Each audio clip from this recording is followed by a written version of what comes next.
Mao Zedong was founder of the Chinese Communist Party in 1921. He was also founder of the People's Republic of China. Mao commanded troops in the Chinese Civil War from 1927 to 1949. Chiang Kai-shek, known as Chiang Kai-shek, in the United States was a military and political figure.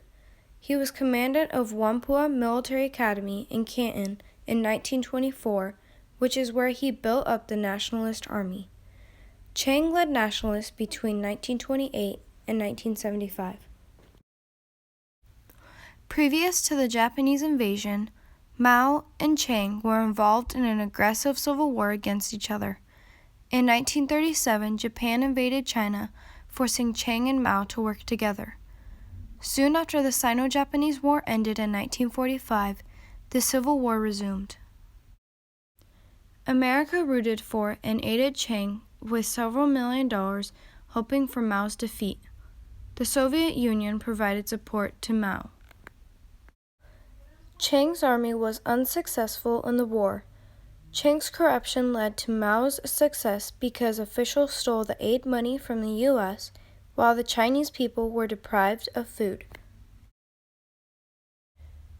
Mao became popular with the Chinese civilians by promising to provide food.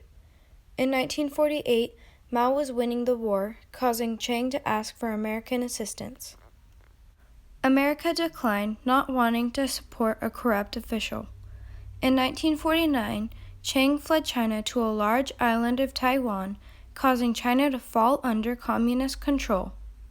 After he fled, Chiang remained president of the Nationalists until his death in 1975.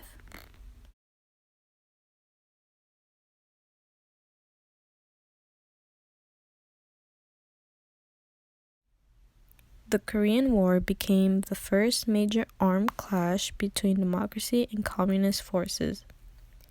Korea was a Japanese colony during World War II. When Japan lost the war, Russia and American troops liberated Korea. Russia and America decided that Korea should be divided in 1945, which led to the 38th parallel being created. The industrial North was occupied by the Soviets and the agricultural South by Americans. On June 25, 1950, the Korean War began when around 75,000 North Korean soldiers crossed the 38th parallel. The first place North Korea invaded was Seoul, the capital of South Korea.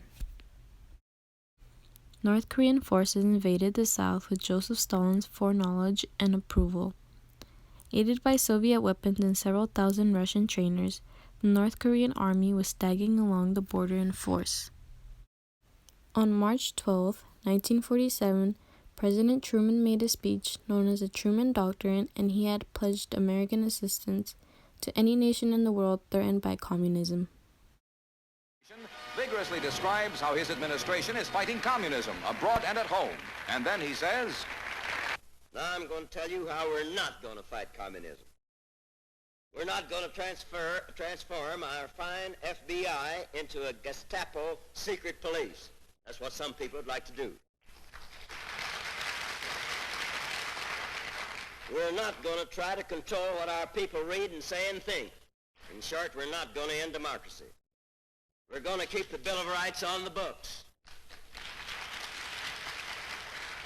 If we all work together to maintain and strengthen our democratic ideals, communism will never be a serious threat to our American way of life. The example we set for free men everywhere will help to roll back the tide of communist imperialism.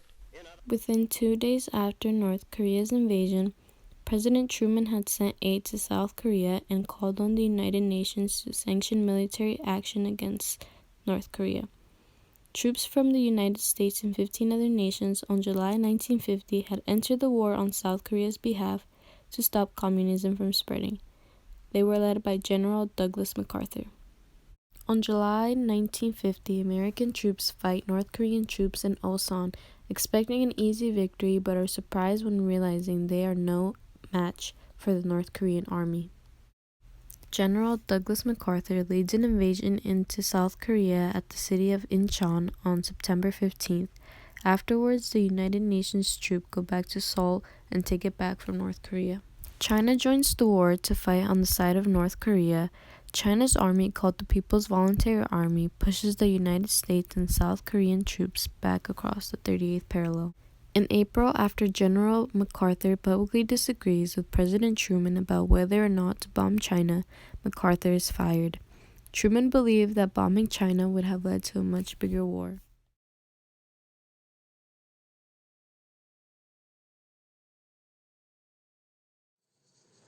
The surprise invasion on South Korea was on June 25, 1950.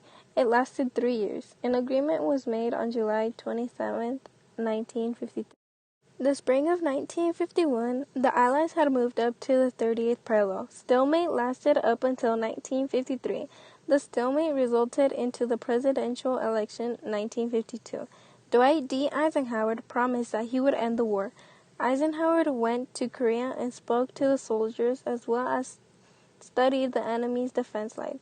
Eisenhower threatened about nuclear weapons, which settled the conflict. July 27, 1953, on both sides, they ceased fire. There wasn't any victory on either side. They both are still divided, known as the 38th parallel. The Korean War led to military increases, as well as relations with Japan improved. Southeast Asia Treaty Organization was an alliance focused on preventing the spread of communism.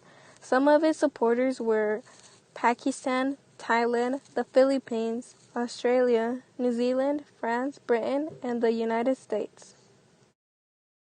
On both sides, they both invested a lot of military expenses to guard the 38th parallel, so there wouldn't be another war between them. North Korea became a communist. South Korea was an anti-communist government.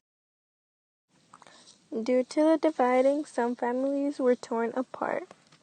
The war almost left nothing of North Korea due to its bombing. It suffered many deaths on both sides. North Korea started building its way up.